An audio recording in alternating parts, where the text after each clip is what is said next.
Hello and welcome to Cranky Gamers UK, the show where we take your normal everyday gamer, oil them up and toss them into our unique grapple pit. I'm your host Kid Dogg, and joining me this week on the show is the crankiest gamer in the UK. Here's Toz. Hi all, back again. And joining me back this week, he's the unpooper. So if you need your parties unpooping, here's Dorkfish. I'm back. Welcome back, Dorkfish. And joining us this week, we've got a special guest co-host for you. He's from the Digital Combat community and the Digital Combat radio show. Here's DC Okota. Thanks for having me on the show. All right, we're going to head off into what we've been playing this week. So, Toz, what have you been playing this week? Yeah, you're going to kill me for saying this, but believe it or not, I've actually been playing on the DS quite a lot. Checking out Hannah Montana and the high school, I know you're going to kill me, but believe it or not, high school dance school. My little girl's got it, picked it up, and it's a stupid rhythm game. I'd heard good reports on the web about it, and I've got to say, I waited till everybody had gone to bed, picked it up, and I was away. It's just basically Elite Beat Agents, except with cheesy high school dancing and stuff. But I've enjoyed it, yeah. Also played on my 360 as usual. Finally got my game I've been after a while, Virtua Tennis 3. Enjoying that. It's getting a bit more difficult, but I finally got more than 3 stars on Trooper on GH2. But more to come on Guitar Hero 2 later. Yes, I'm going to have to stop banning Guitar Hero 2 from this show. All right then, Dork, what have you been playing this week? Madden NFL 2008. The greatest game ever. Besides, Halo, Rock Band, Guitar Hero, Gears of War, Rainbow Six. But I'm enjoying it so far. It's way better than any of the other next-gen Maddens. All right then, Okota, what have you been playing this week? Gears of War and Guitar Hero 2. I'm going to have to ban that bloody game from this show. All right, and I've been mostly... I finally managed to kick my Civilization 3 habit off the PC, but I've now gained a Rainbow Six habit, so... oh, well. All right, let's head off into the news. And in the news this week, well, here's great news.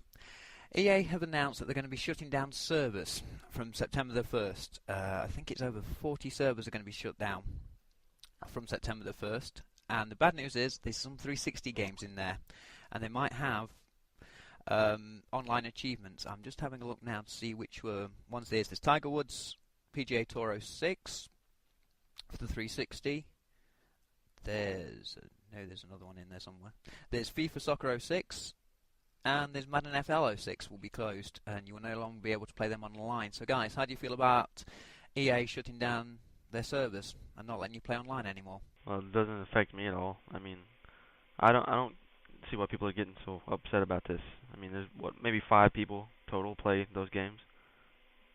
I don't. It's not a big deal to me. No one plays them, so why not shut them down? I actually think it's a bad thing. I know that they've got to keep with the upkeep and the costs and things, but if there's any game that people have paid good money for, and that especially have got achievements online, which is one of my gripes that I complained about last week, as you well know, where they should never be online achievements anyway, or if they should be separate. But I don't think I hate it. I think it's a terrible move that they've basically shutting servers down. Keep them going. I mean, let's be honest. It's not as if EA can't afford to keep the odd server going, because I'm guessing that some people must still play these games, and it can't hurt them that much to keep one server going. I mean, how much money have they got? They must be loaded. I mean, they've got to really keep them going. Just one, at least keep one server going. Can't be that bad.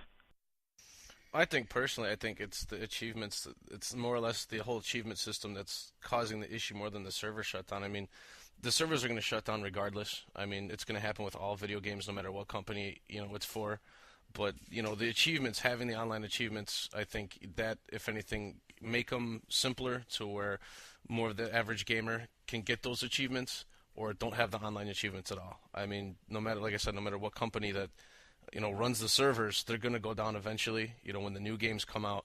And if anything, I mean, with them shutting down the 49 games, being multi-platform, they should at least leave the 360 up, for a little longer, and then let those people, give them a warning, say, hey, you're getting an extra year, try to get those achievements. I mean, they could have at least done that.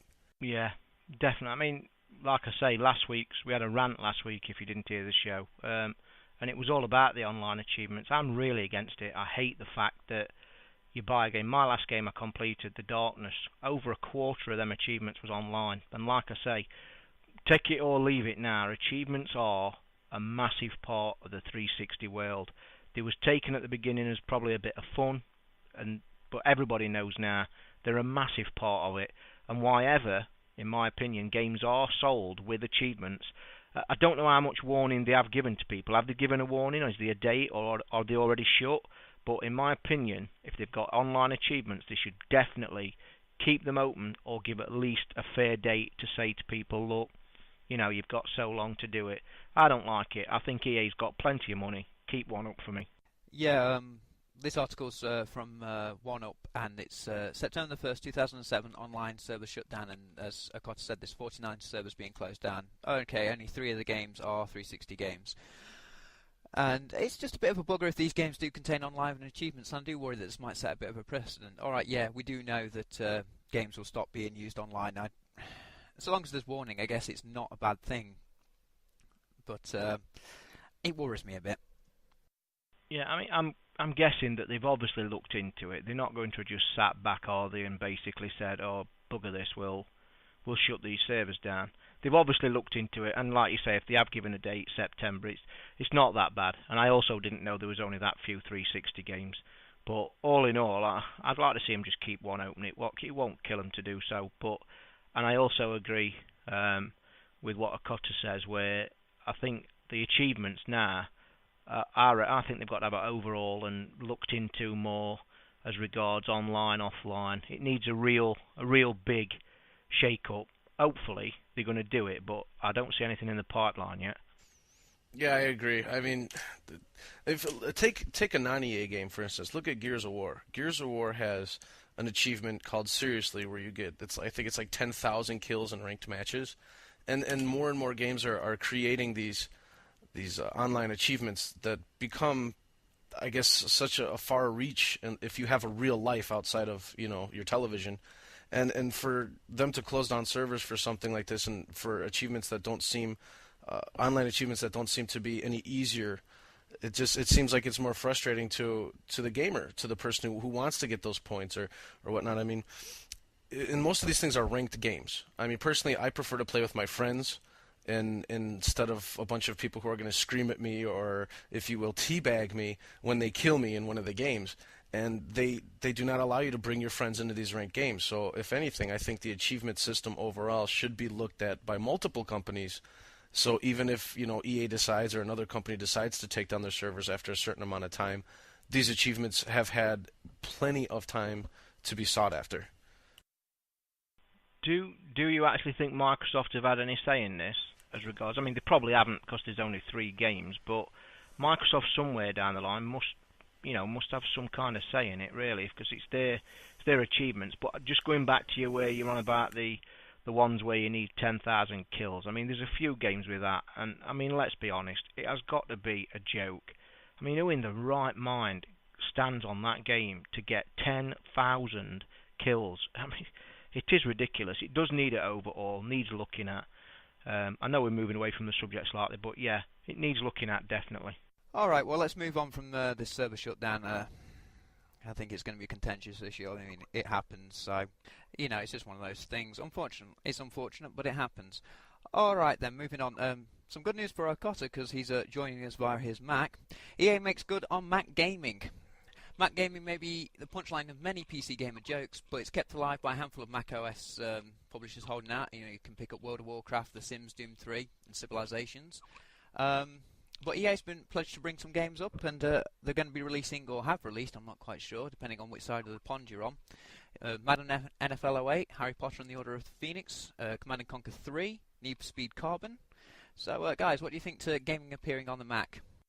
Personally, it doesn't. I mean, I have a Mac, and it doesn't affect me. I mean, I used to be a real big PC gamer, and the only games I play on my Mac, I mean, I played World of Warcraft for a little bit, but, I think everybody in the gaming industry has at least looked at it.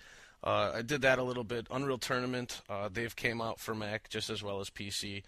And the only game I actually look forward to coming out for the Apple computer is StarCraft 2. But with StarCraft 1, and it came out the same time as PC, and StarCraft 2, they're promising the same exact thing. Otherwise, I turn to my consoles, my 360 or my PlayStation 3 for my gaming. What is the actual gaming like on a Mac? Does it cost more for one? Are the games, I was going to ask Kid, what are the price of these Mac games going to be? Do you have to pay more for them?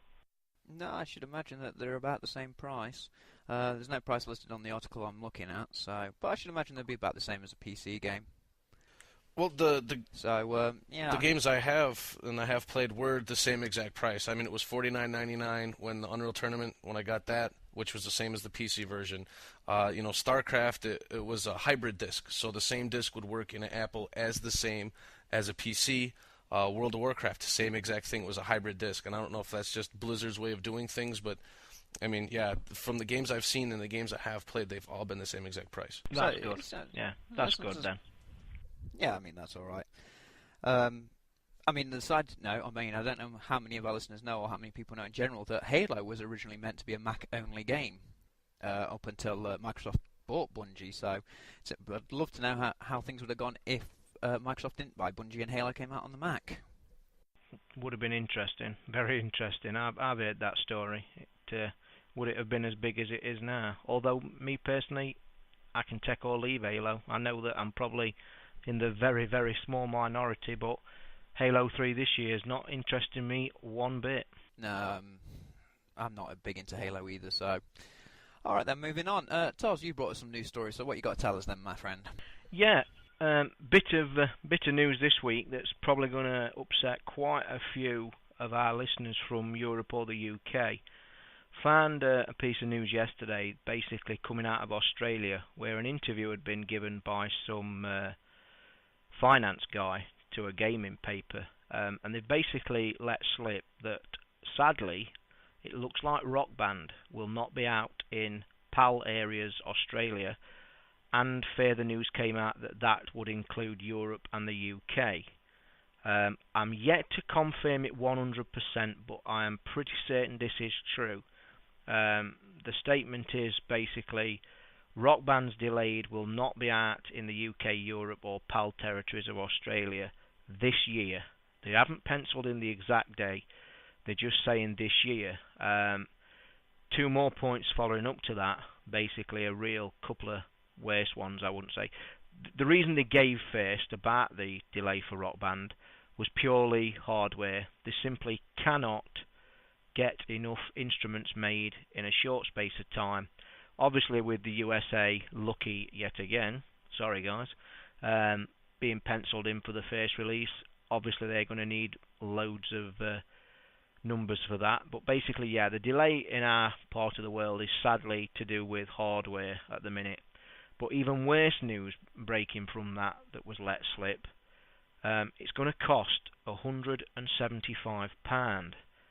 We've done a quick check online, me and Dork earlier, and that apparently is working out at $350 US. Now, obviously, we pay tax in this country, and that would probably count for $50. But apparently, this price is for the full pack. But yeah, £175 and $350 is very, very steep. I mean, personally, I see a lot of people. I think it'll be a bad point. A lot of people are going to say, hang on, it's the price of a Wii. We know how good the game's going to be. It's going to be probably the biggest release of all time, I think, on any gaming system, if it works and if everything goes to plan. But £175 for a single game, irrespective of hardware or irrespective of what you get, personally, £175 is a hell of a lot of money. And I actually don't think it'll work if they keep it at that price. It's expensive, very expensive, and I really do believe they've got to drop that down if they want to do it. But yeah, you want something to say on that, Doc? Yeah. If it's $350 over here, it's not gonna sell one copy. That's insane. That's the first I've heard of this. I've been hearing before it was $200, and I'm willing to spend $200 on the game. You know, if I get the game, the guitar, the drum, and the mic, But 350, that's Yeah, way, I mean, way too I've much. actually seen online, and they are available, I think, in your part of the world, where on some of your gaming shop sites where there are pictures and pre-order systems where you can order, and it was interesting to see. Yeah, you can Yeah, you see can that they order the do the bundle. bundle of the full pack, the guitar pack, the mic pack, and the drum pack, and the prices did look like what you said, $200-ish. But this news, as I say, coming out from where I got it from, it frightens me somewhat because it was actually from a financial paper. And obviously the financial papers, they seem to know a lot more of companies' dealings and money and things like that. And I think they're the kind of first people to find out. It frightens me, yeah. But Cotter, you got something to say? Yeah. How much does a normal regular non musical add-on hardware type game cost? So if you were to buy, say, Gears of War, or just a regular packaged game over on your side of the pond, how much does that go for? Well, over here, the average gaming price for a standard normal 360 game, if that's what you mean, is around $39.95. I think that works out at about $60. I know that the $60 price is for games over there. I've heard that mentioned a time or two, and it's pretty standard across here. As for the price on the Guitar Hero pack, if you wish to know, to compare, the Guitar Hero pack averaged out at around £70 over here. The average price was about 65, and it's still holding its price today, even though GH3s due out soon. I think that's holding at about 60, 65. So again, I think it was priced about $80 Right. US.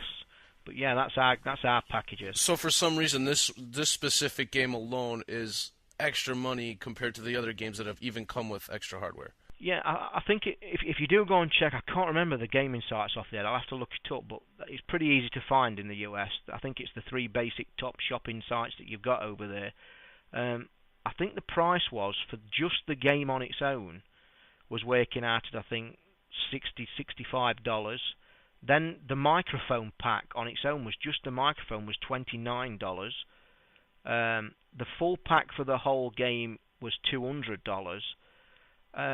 And like I say, I mean, listening to this piece of news here, where the financial guy has come up with $175 and $350, I mean, let's be honest, it wouldn't surprise me if that was the price, because you know what kind of prices they are charging and have been charging.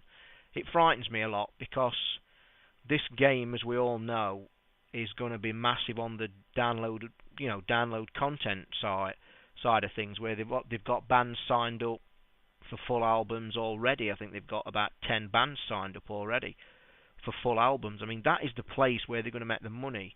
And I've always been a firm believer of, let's give it to the public cheap, and then let's get some money out of them for other stuff. But we all know how they handle that, and I've got a bit of a story about, my feelings on the GH2 downloadable content. But yeah, That's exactly what I was going to say. I mean, for them to turn around and to try to score an extra $80 to $100, that ain't right. I don't think that's right. I mean, I think even with the different money conversions, for the different countries, I think the price should pretty much be standard like everything else has been.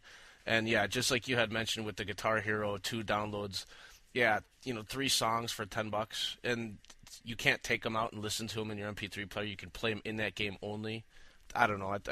I'm afraid to see how much everything's going to cost, and $200 personally for me is too much money for a single game. Whether it comes with drums, a guitar, a microphone, I'd rather just get the regular $60 game, use my Guitar Hero guitar, and let the other people that I play with online play the other instruments. Yeah, I mean, just coming back to that point, I don't know if you are aware that because Harmonix, who make Rock Band, owned the rights to the original Guitar Hero before they sold it to Activision, has done a very clever thing and held on to the guitar rights, because good news, and in my opinion it's the essential news for me, that your old GH2 controllers will work on Rock Band, which is very good news, because luckily they are going to sell the game singularly just without any hardware. I mean, they've got to, in my opinion, do that, because I actually think that the average man in the street has paid $300, $400 for a console.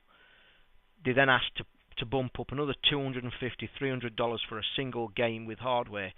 Now, I know the hardware is probably going to cost a lot. Now, like I've just said, make it cheap, give it everybody, then start with the charging for the downloadable content, because it's a never-ending cash cow. Downloadable content, music, they can just do it again and again and again. They can rake in the thousands of dollars that they've probably sat and planned for the years to come. But why chuck this out at an absolutely ridiculous price where the average man in the street cannot go and just say, oh, here's $200, here's $300 for a game. What I would like to see, the manufacturing costs of the drum kits, of the guitars, of the microphones. Then show us the price of what you're manufacturing them at. They never will. We know they never will.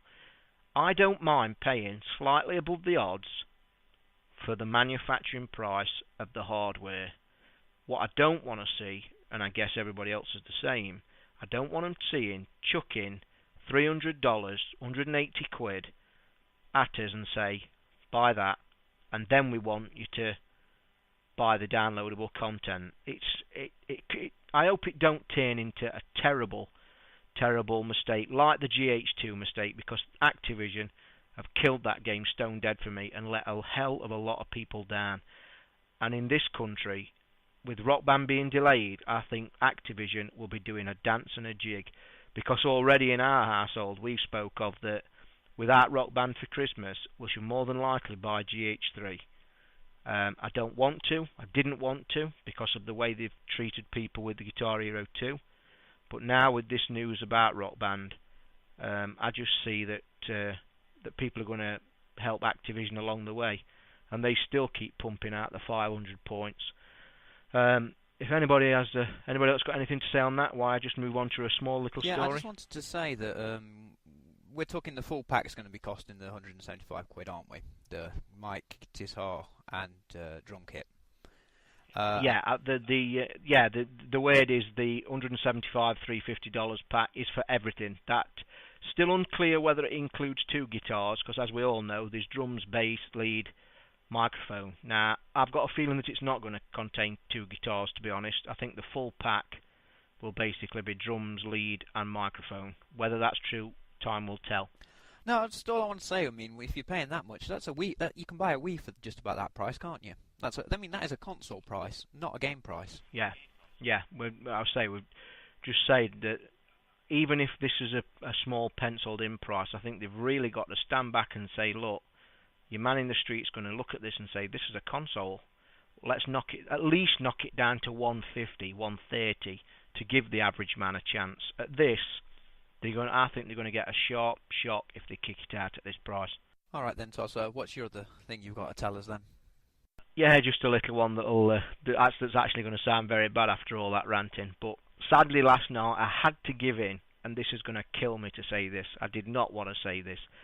I bowed down and actually paid for one of them god-awful downloadable content GH2 packs. I bowed down and bought the Chemical Romance one. I know, it's terrible. There is a reason for it. There is a reason, and you can all come back to me in a minute. Basically, my young daughter loves Chemical Romance. She's on holiday, and I thought, I'll treat her. I'll get it her. And I did. I bowed down, and it hurt me. It pained me to type them numbers in on that credit card. It really stung. But the reason I brought this story up, and I'm going back to my ranting, I've played them this morning, and it's absolutely, I cannot stress enough, this to me is what downloadable content should be. Okay, it's a specific band, and you're probably only bowing down to a few listeners who are fans of that band. But them 3 songs this morning I've played blew me away. Not a big fan, but they blew me away. They're brilliantly done. It's brilliant content, but still, it's 500 points. They should basically be 100 points, individual songs. Bring a band a month out, a week out, every fortnight.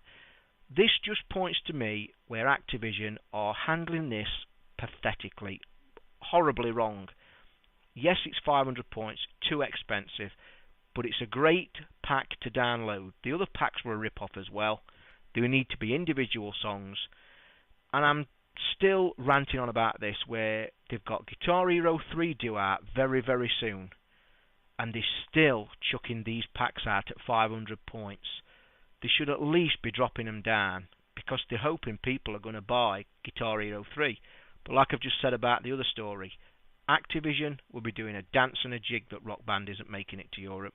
But yeah, I know, I bowed down, horrible, paid it, but it was for my daughter. That's my excuse. Wow, no one going to stick the boot in? Well, I suppose, seeing as it's for your daughter, I suppose we can let Toz off, eh? Well, okay, if we've got no one wants to talk about any other news stories? I'll take that as a no then. I just want to point out that if you do look on the Xbox Live Marketplace, you can now find demos for BioShock and Stranglehold. And, well, we highly recommend you check out BioShock. All you graphic whores out there will be peeing your pants for it. So, yeah. Okay then, let's move on to our topic of this week, and it's about community and company relations. Obviously, if you own an Xbox 360 and obviously having DC O'Cotter on from the Digital Combat community, you know that community is important. And I thought we'd have a little chat about how companies treat the community, because obviously the Xbox takes their community quite seriously with a lot of community events, Major Nelson and all that. So, guys, how do you feel about the way companies treat the community? I'm a big fan of Major Nelson's site. It's one of my first pages that loads up when I log in the morning. Basically, just see what's on the marketplace. I mean, give the man his dues. He must be in a very bad predicament. I quite like the guy. He comes across well. I listen to his show. He's stuck bang in the middle, and it must be a horrible position to be in. And I feel that he is the only one of the Microsoft community, anyway, the 360 community. I can't speak for the others as I don't own any of the consoles. But he's in the middle, and he takes no end of flack. And I will admit, I've given it him myself on his blog when he releases stuff. My big downfall with it, I'm just sick and tired of paying the same money for the marketplace as our friends over the water do, and our downloadable content is a joke. But yeah, he must have a horrible job where he's being paid by Microsoft. He runs the site off his own back, apparently, a lot of work. But he's the only one out of Microsoft community that I see that does anything for it. And to be quite truthful, it's not a lot. He's got that site that keeps everybody up to date. He gives shout-outs. He does a lot of work. I think he's out on a good community work this week, handing some competition prizes out, I think. But all in all, my feelings on community, I can't see any of them doing anything. Nintendo is a joke. We know that. You can't find any information from Nintendo until probably 2 hours before they bring in anything out. Sony, I can't really comment on them, but they strike me as the same. But the only one fair stand, as I say, is Microsoft, where they don't do much, but Major Nelson tries. He does try. I mean, what else can they do, to be honest? I mean, it's not just Microsoft as far as running it themselves. I mean, you look at the different gaming companies.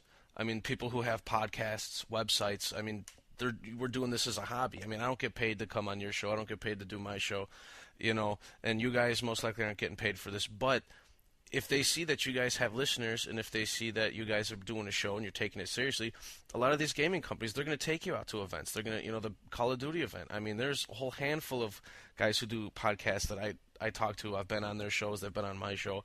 And here, come on in, check out the game before everyone else can. Now, you can't talk about it for a week or two on your show, but here, why don't you play it? They give out, they're giving out free games to give away for contests. My buddy Cheapy D on his site, he gets games. They get games over him and Wombat, and they can give them away in different contests that they do. Uncle Gamer gets game codes for Xbox Live Arcade for different arcade games they run for contests. So I think Microsoft and the gaming communities, developers and whatnot that are doing this for Microsoft, I think it's the best it's ever been. I mean, I agree. Nintendo's actions towards their community is a joke, and Sony, yeah, they're not doing too good. I mean, they have their underground and their gamer advisory panel members, which I'm both on, and you get a bite here and there, but nothing like what Microsoft and the gaming companies that are producing games for Microsoft that are giving out to their community. I would dearly love to see that kind of treatment over here in the UK for podcasters like us. It's great that Uncle Gamer and Achievement Junkies go to these events, and like you say, the little bits where the codes, the little codes for the games, it's a little, but it's a great amount. The public love it. The podcasters can hold competitions, I mean, I would really love to see. I mean, I'm not saying there's going to be any listeners out there from companies, but I would really, really like to see where, you know, us UK podcasters get a little bit of a hand up. We're not begging, we're not asking for anything, but it is good over in the USA where the top podcast shows are being invited to events and codes and games. I hope it can stretch over here, and I think, yeah, they should do more community-wise. They should, you know, they must sit there all day and they must have a chance to listen to podcasts. It's nothing to pick a podcast up, as we know, and listen for 10 minutes, and you can see probably how many listeners they're getting and things like that. And I would like to see more for the small podcasters, especially ones like us. So, yeah, I'd like to see a bit more. Yeah, hint, hint. If anyone is out there, you know where to contact us. But let's plug it. I mean, you know, let's have some stuff. Competition prizes, helpful, anything. But I would like to see more help, yeah. Well, sometimes maybe you have to get off your backside and push for these things, which we are going to be trying to do over the next couple of weeks. We're going to try and get in touch with a couple of people and see if they can help us out. I just want to say that it does seem that, well, with this generation of consoles, Microsoft does seem to be leading the way with community. I mean, they do a lot for the community. All right, there's more that they could do, but let's not knock the fact that they do a fair bit compared to the, you know, Sony and the Wii. I mean, we all know that the Wii's a joke. Trying to find information is almost impossible. I mean, it's just very hard to find information for the Wii, and Sony's attitude sometimes is not the greatest, and that must disappoint a lot of PS3 owners. Toz, you got something to say? Yeah, I mean, I agree that Microsoft are head and shoulders above the rest in community work, and I was just going to say that I would like to see the others do something, even though I don't even know any of the consoles. But Nintendo have always been very, very strange people, haven't they, for many years, and yet they still seem to keep pulling the consoles out, the games out, and people still keep biting and buying. Even the top shows like 1UP and GameSpot, even they struggle to find information from Nintendo. I've heard them say that they're begging and pleading for information. I mean, it should not be like that. I mean, after all, they are trying to sell us a product. You know, we're not saying hand out free games everywhere you walk or everywhere you go, but give it to the right people. Give the information to the right people. But then again, I suppose you could turn around and say, well, do they need to? You know, because people are still buying the consoles and still buying the games. Yeah, it's never going to change, though. I mean, Nintendo's going to stay that way. I mean, if it's very similar to the movie industry. I mean, you look at new movies coming out, you get an action thriller. Like, say, you take an Arnold Schwarzenegger movie and you put it against, you know, some computer animated, you know, family kids movie versus some drama movie. The kids movie, it's going to make the most money out of the weekend. It's like it's the same thing with these consoles. I mean, of course the Wii's going to win. Of course, you know, except for the GameCube. I mean, that's a whole different story. But I mean, it's geared more towards children, more towards family. Look at the ads. Microsoft's ad is jump in, let's get everyone to play. Look at the list of games they have. They have a lot of hardcore games, first-person shooters. You know, look at Nintendo's gaming console. It's got a lot of stuff geared towards, you know, more towards children, more towards family play, more of the casual gamer. So it's going to make more money. It's a cheaper console. Therefore, it's a lot easier for people to turn around and say, I can afford that. You know, spending $200 on a Wii versus spending $400 on a 360, or better yet, let's say the original price of the PS3, which was $6. I mean, it's just so many things in their favor that make it attractive to, you know, the consumer, that they don't have to give out this information. You know, not to mention all of the mascots they have that goes for them. I mean, who here does not enjoy Mario, you know, and Donkey Kong and all the original titles and franchises that started them? Yeah, let's just move away from Sony, Microsoft, and Nintendo. They are, we were saying that the game publishers also do this. I mean, we've got Charlie Delta Oscar for Call of Duty 4. I mean, Bungie famously keep track of your Halo 2 stats. They're going to be doing that with the Halo 3. I mean, you're going to be able to post video, Halo 3. So it's not just the game companies. I mean, there's communities all over the place, and they're quite big. I mean, Carter, why don't you tell us a bit about Digital Combat, because you're quite a large community as well, aren't you? It's Digital Combat. It's a competition gaming site, mainly for GRA. GRA 2, Rainbow Six. We've got a Forza ladder up and a Gears of War ladder as well. It's a great little family to where, you know, all kinds of mature gamers, no matter what age. And we've got some younger groups in there, some older groups, you know, and everyone just highly respectful of each other. Go ahead, pick up a game. Let's compete. Let's play.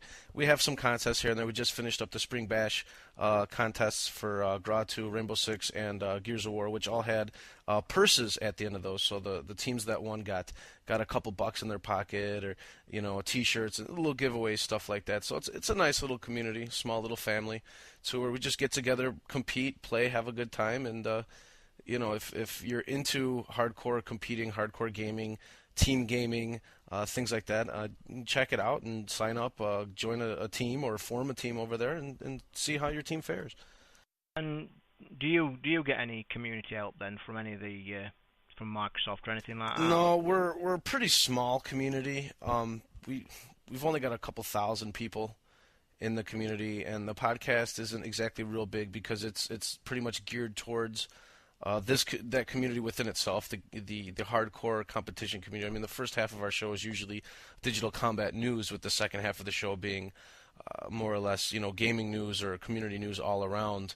And so we're not really in the community, Xbox community or Microsoft's community's eyesight just as of yet. We're going to try to expand out and get some more listeners, hopefully, and revamp the show a bit to hopefully reach out to more people and grab the attention of people like EA and Epic and things like that. And have you actually tried that then? Have you tried any of the avenues of contacting the companies? Well, for that you'd probably have to talk with Crash. He's the main host. I just I'm along for the ride, if you will. But I don't know if he has, honestly. You'd have to ask him, and if he has, and we've been unsuccessful so far. Yeah, it's certainly an interesting subject regards the community. I think they do need to help, like I say, especially over here. I mean, I can't think off the top of my head any other UK site, any podcast that really gets any community help. I mean, to be honest, I wouldn't even know where to start looking. I'm going to try. I think we're going to try for this show within a few weeks, because our listeners are building up, getting quite a few listeners now. So yeah, I hope. Well, I would talk to Crash and see if he's gotten anything to help you out with. I mean, he's been doing this for a while. Like I said, I'm just a co-host, so I don't handle all of the behind-the-scenes work as far as contacting companies, getting interviews and stuff like that. I talk to him. Talk to some of the guys in the GamerCast network. If you know Paris or Robbie, or Nelson or Natalie, or if you can get a hold of any of them. I mean, sometimes they get some things. Maybe they can lead you in the right direction. If there's a site you can sign up to, that these companies look at, kind of a list to see who's out there and what they do, to give you guys a hint or whatnot. I mean, I don't know. Your best bet is just to try asking people who's already, got the know-how, who's already into it and getting it on, and maybe they can show you the way. Yeah, it's a good idea. I think we're going to try that. Yeah. Anything else to say on the community side from Sony or anything like that? Well, I mean, we have to face the fact that community now is important. Is now due to the how easy it is to get on the internet and everything, that the communities are going to become a very large part of the game. And if you don't know, I belong to the Achievement Junkie community. I'm usually found over there in their forums. Community is a very important thing, and you don't want to get it ignored and stuff. And Microsoft are obviously taking the steps to make sure the community gets their information and everything they need, and so are game developers. So Carter, you got something to say? Yeah, just going on with what you were just saying there. Yeah, community is very important. Absolutely. I mean, not only are we the people buying their products, but we're the people telling our friends to buy the products, and our fake friends or acquaintances. I don't know what you want to call them. Our friends on live or whatnot. And the thing is it's the problem. I'd say the only problem is that so many communities are popping up. I mean, it's got to be very difficult for these companies to be keeping up with all the communities, all the small communities here and there, all over the place. I mean, if you Google look up video game forums, video game site, podcast. I mean, they're coming up in vast numbers. So I think if anything, it's why certain gaming podcasts or sites haven't had.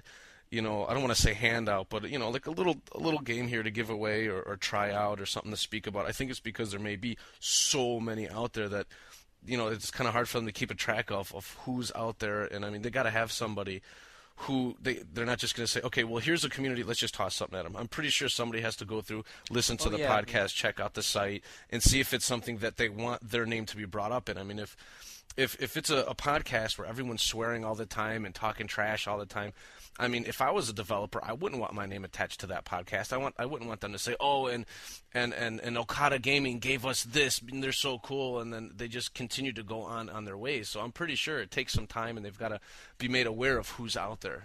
What about, the companies? When do you think some companies do steer away from certain podcasts if they do get? I mean, we've got to be open to. Oh, I wouldn't doubt it. Criticism. They all have. They can't sit there and say, it's all light and roses. When they must sit there, and if a certain podcast constantly barrages, say Microsoft, or constantly says EA Sports Madden's the crappiest game this year, I mean, they've got. I think they must pull some. They must say, well, no, we're not going to send them anything anymore, or they're not going to get anything. I know that they like to say that, yes, we like constructive criticism. You hear them week in, week out on some show interviews where they say, yes, we love the community to give us constructive feedback. But seriously, and I know that no company is going to sit back and keep taking it, are they? And I mean, it goes. It's kind of a bit of a stretch, but let's take publications, for instance, advertising publications and consumers in that direction. I mean, I don't know if you guys get this over on your side of the pond, but Muscle and Fitness. It's a fitness magazine where they talk about bodybuilding. They give you tips, information, diet, interviews with guys, stuff like that. And it's like the #1 fitness magazine out here in America. I don't care what the different Weeder company versus the No Bull radio muscular development company. They can argue numbers all they want. I mean, it's if you look at actual financial numbers, you look at the New York Times, you look at actual responsible numbers from a good place, a reliable place, you're going to see that Muscle and Fitness is more popular. It makes more money, brings more money in. Now the question is why? Because the Muscular Development magazine is like 200-300 pages thicker. There's a lot more content in there, and the content's not bad. But what is in the content is what turns people off. They swear, and there's references to steroids and things like that. It's not wholesome. I mean, sure, there's more content. It's the same price as the other magazine, but at the same time, it's the content that's there within that's going to turn people off. So I think it can be the same exact way with communities. I mean, if you've got a podcast or a website that's allowing people to have flaming contests, there's swearing, there's all kinds of obscenities, and just immature things that are being said and done, a development company, a publisher, a major corporation like Microsoft or Sony or Nintendo, they're not gonna want to be part of that. They're not gonna want their name to be out next to that, and then people are just gonna then turn around and look at that corporation or that company and say, what do these guys stand for? Yeah, you're spot on. I mean, they've got to, even though, like I say, they've got to sit there and be, sometimes say, well, it's okay being criticised, or it's okay being a bit abusive to our company. We'll let it slide. We like the criticism, but I seriously can't see them doing that at all. I think not being irrespective of other podcasts, I think they do pick and choose all the podcasts that they do help, and I think saying good things to about Microsoft or whoever they're dealing with, they've got to. I think there's no getting away from that. I'd like to say constructive criticism has got to be done. It has. It's got to be done. Either way, you can't just have everybody being rosy and everything. It can't. It's not right. But whether they seriously sit back and Microsoft are going to say, well, yeah, they're slagging us off every week, let's send them this, that, or the other. So I don't think it has to do necessarily being rosy with the company. I mean, I don't know if you guys listen. I mean, we'll take Achievement Junkie for instance. I know we all here listen to Achievement Junkie, and there's times where Nelson he'll go on about Microsoft, and he will have things to say that's not so kind, but it's the way that it's done. He can word the way he says things, in a clever manner, to where it doesn't sound like he's bashing, but at the same time, he's letting him know his opinion. He's not swearing. He's not name calling, or anything like that. He's telling his honest opinion, whether it be good or bad about a specific product or event or what happened in that event. But he's doing it cleverly. Yeah. I think that is it's great when it's handled like that, and Nelson does handle it very well. But I think he's got one of the best voices for radio anyway. I think it sounds like he's been doing it for 20 years. But I think criticism's got to be there in one shape or form. It's important in the way you do things. Is basically what you're saying is, you can't swear. You can't say F Microsoft. They did this, that, and the other. I mean, we've gone on.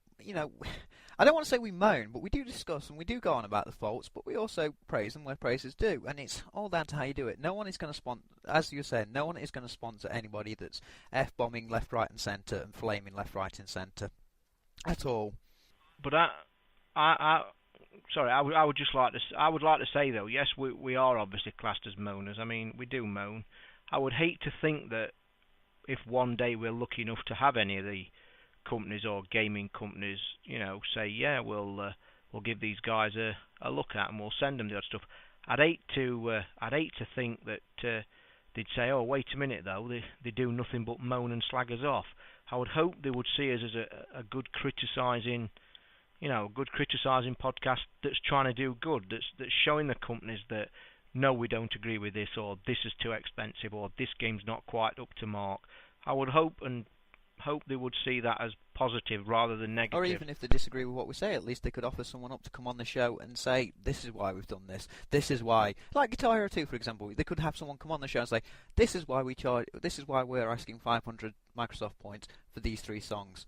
Or, someone from Rock Band on, this is why the main pack costs this much. Because I think that would be great. Because it feels slightly unbalanced that we're saying these things. And, there's no one from the other side coming back to us and saying, no, this is why we're doing it. There's no dialogue between us two. We're just giving you our opinions, and whether you agree or not. But it would be nice to have that interaction. Although we might have to keep Toz away from the Guitar Hero 2 lot.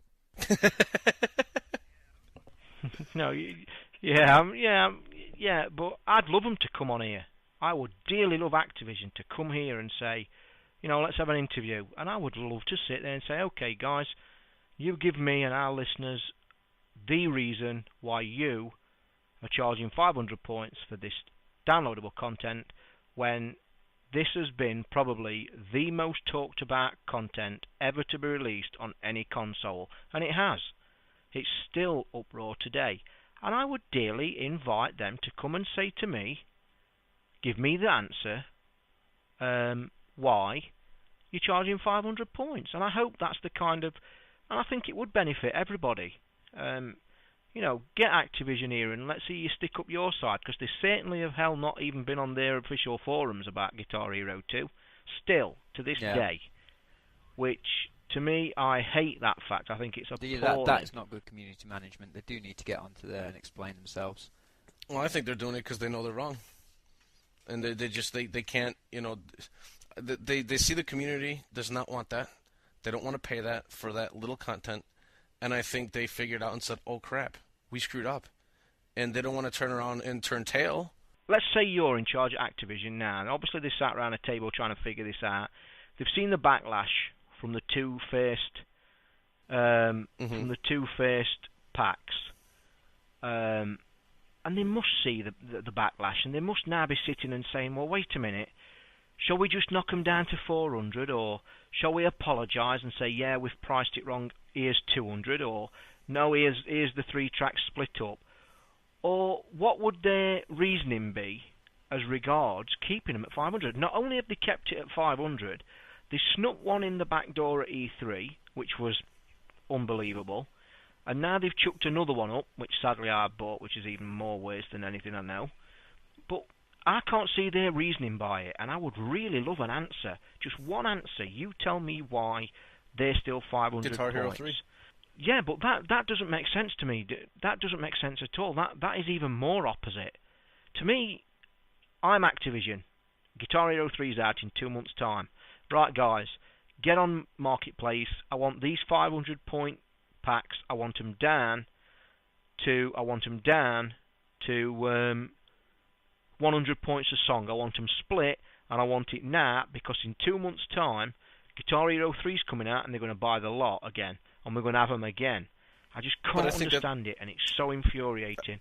Not to get I think any it's because of the fact that they're putting their resources towards Guitar Hero 3. I think, if they take away from that and they put that team back to putting more stuff, more energy, and I mean, that could be a possible solution. Not solution. That could be a possible reason, is because they would have to take that energy and that time and those resources and put it towards Guitar Hero 2. I mean, for all you and I know, I mean, Guitar Hero 2, all these tracks that they're releasing, they could be done already, and they're just waiting to release them. I mean, we don't know because we haven't gotten an answer, which I agree is poor.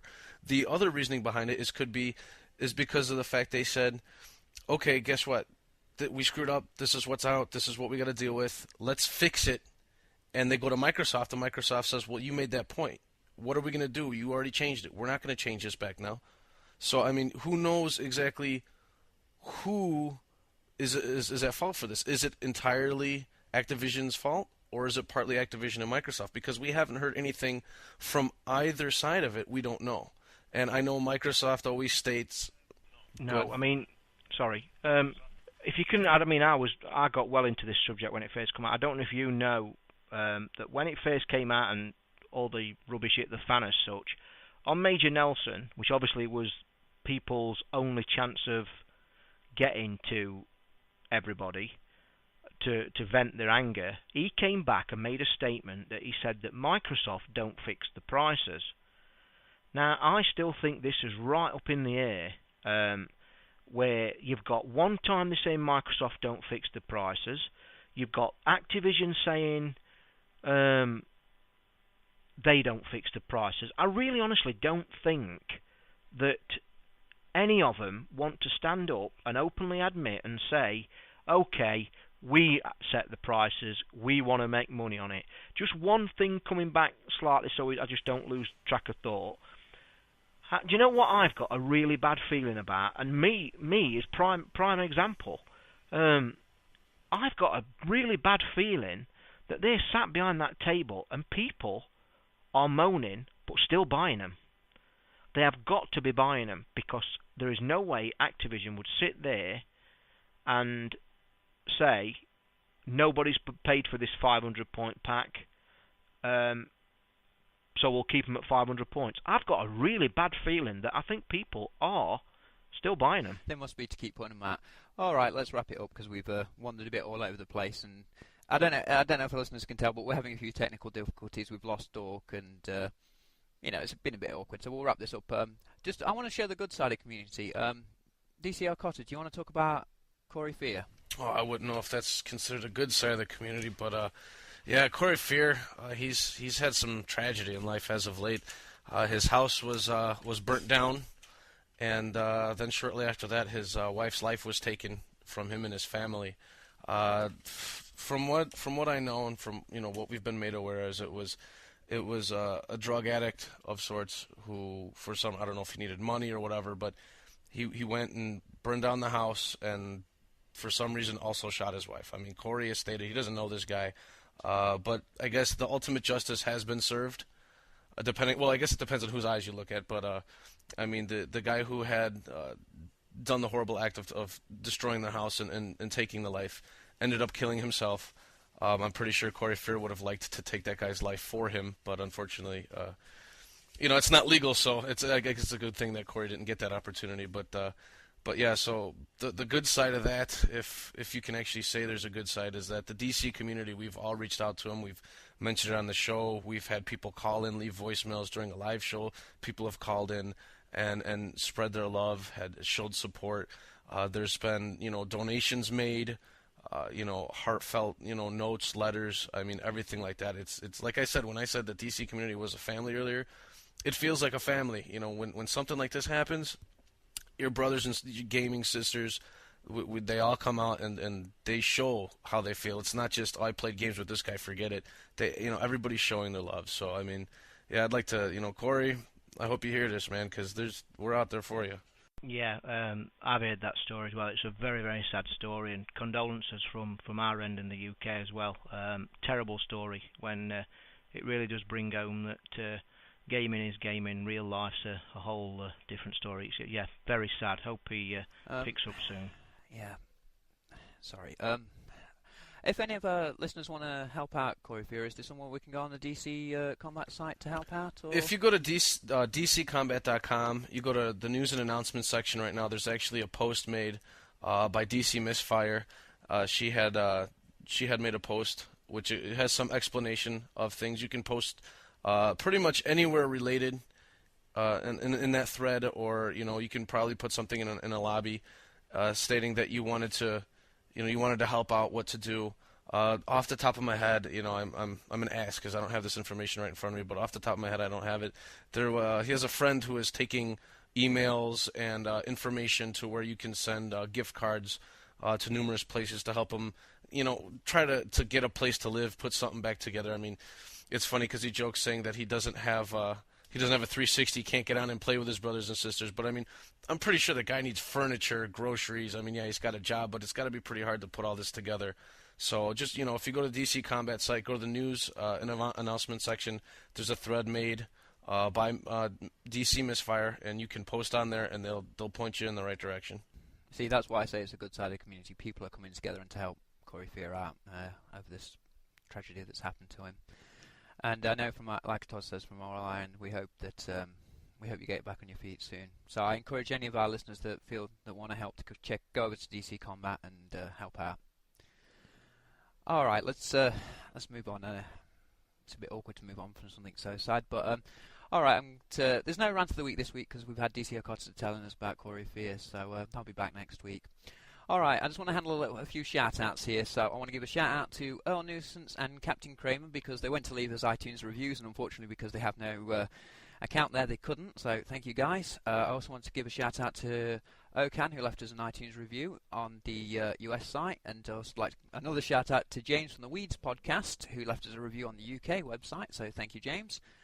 And because she demanded one, I'm going to give a shout-out to my good friend, the Nevis, who spent most of last night chainsawing me to death in Gears of War. So, Nevis, here's your shout-out, you chainsaw-wielding maniac, you. All right, Toz, you got something to say? Yeah, just I will have a tiny little mini rant, and it's about the iTunes feedback. That really does annoy me that you cannot leave feedback for podcasts without having a registered credit card. The times I've been on there to try and leave very good podcasts, achievement junkies are everything, some decent feedback, and you've got to put a card in. That just really infuriates me. So yeah, that's my mini rant of the week. All right, just a few more side notes for you. I was a guest host on the Weeds podcast, episode 25, which will be going up this Sunday. So go check out our good friends, the Weeds, and see what happens when they let a 360 loose. Let a 360 owner loose on a Wii podcast. I also want to thank a good friend of mine, iFester, because you may have noticed the show artwork is now appearing in the downloads and on the iTunes, and that was done by my good friend iFester. So thank you very much, my friend. Okata, do you have anyone you want to shout out? Actually, yeah, I want to shout out to everyone on my friends list. I want to shout out to everyone at Achievement Junkie. Basically, some of you know this. My wife just did the 3-day breast cancer walk.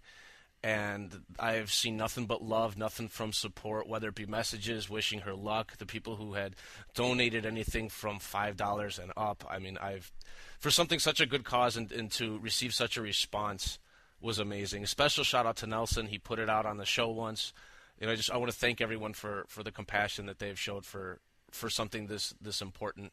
And that's pretty much it. I just want to thank everyone who's helped out with that, whether it be monetary or whether it be through support and kind words. Yeah, so to everyone who's helped Okata and his wife donate to the 3-day walk, to everyone that's helped Corey Fear out, I just have to say thank you. You guys rule. It's nice to know that there's good people out there.